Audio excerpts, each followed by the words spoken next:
America की जानिब से आज से तकरीबन 3 माह पहले ईरान पर हमलों के पहले दिन यानी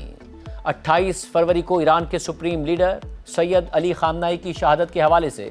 अहम तफसीलात सामने आ गई हैं और अमेरिका के साथ मुज़ाकरात में ईरानी वफ़द के अहम रुकन ईरान के वज़ीर ख़ारजा अब्बास इराक़ची ने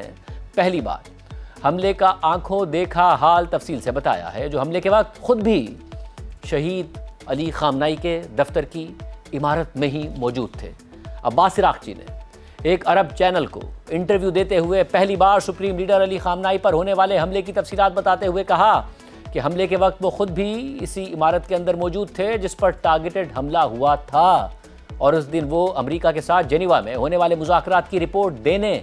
शहीद अली खामनाई के दफ्तर गए थे और जिस वक्त हमला हुआ वो खुद भी इमारत में मौजूद थे जहां अली खामनाई थे, मगर इमारत के जिस हिस्से में अब्बास इराक़ची और दीगर हुक्काम मौजूद थे वो हिस्सा हमले में महफूज रहा, जबकि इमारत का दूसरा हिस्सा तबाह हो गया जिसमें सुप्रीम लीडर अली खामनाई मौजूद थे। अब्बास इराक़ची के मुताबिक हमले के वक्त वो ये उम्मीद कर रहे थे कि सुप्रीम लीडर उस वक्त अपने दफ्तर में मौजूद ना हो, लेकिन साथ ही उन्हें महसूस हुआ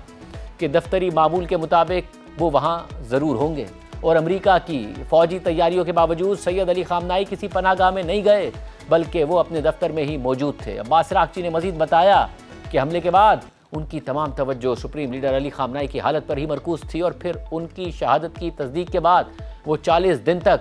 अपने दफ्तर में ही रहे और अपने घर नहीं गए। अहम बात यह है कि इस हमले में ईरान के सुप्रीम लीडर अली खामनाई के अलावा उनके अहले खाना के कई दीगर अफराद भी शहीद हो गए थे, जिनमें उनकी अहलिया, बहू और पोती समेत दीगर अफराद शामिल थे और उनके बेटे और मौजूदा सुप्रीम लीडर मुज्तबा खामनाई भी इस हमले में ज़ख्मी हो गए थे, जिन्हें बाद में सदर ट्रंप की धमकियों के बावजूद ईरान का नया सुप्रीम लीडर मुंतखब कर लिया गया। और मुज्तबा खामनाई के सुप्रीम लीडर बनने के बाद भी ट्रंप उन पर तनकीद करते रहे और ये धमकी देते रहे कि ईरान को किसी भी सूरत में मुज्तबा खामनाई को सुप्रीम लीडर मुंतखब नहीं करना चाहिए था, मगर वही ट्रंप अब ये कह रहे हैं कि मुज्तबा खामनाई से मिलना उनके लिए एक एजाज़ होगा। और कल मीडिया से बात करते हुए ट्रंप ने कहा कि मैं मुज्तबा खामनाई से मिलना नहीं चाहता, लेकिन अगर उनसे मुलाकात होती है तो ये मेरे लिए एक एजाज़ होगा। मगर इसी दौरान जब ट्रंप से सहाफ़ी ने पूछा कि आप नहीं समझते कि क्योंकि आपकी जानिब से शुरू किए गए ऑपरेशन में मुज्तबा खामनाई के वालिद, बीवी और बच्चे कत्ल हुए हैं, तो इस वजह से उनके दिल में आपके लिए सख्त एहसासात होंगे, तो ट्रंप ने कहा कि मैं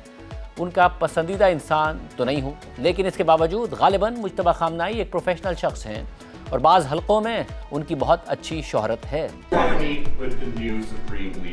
I don't want to meet, but if I did meet, I'd be honored to meet him. I'd like to see if we make a deal. Some people have suggested if it happened, it would happen. I'd be respectful. As Epic Fury killed his dad and his wife and his kid, that he's got hard feelings and wouldn't want to meet. Well, I would say I'm not his favorite person. But with that being said, he's probably I don't know. He's probably a professional. In some circles, he has a very good reputation, actually. You know, sometimes some people say bad, but a lot of people say bad about me. It's totally false, of course.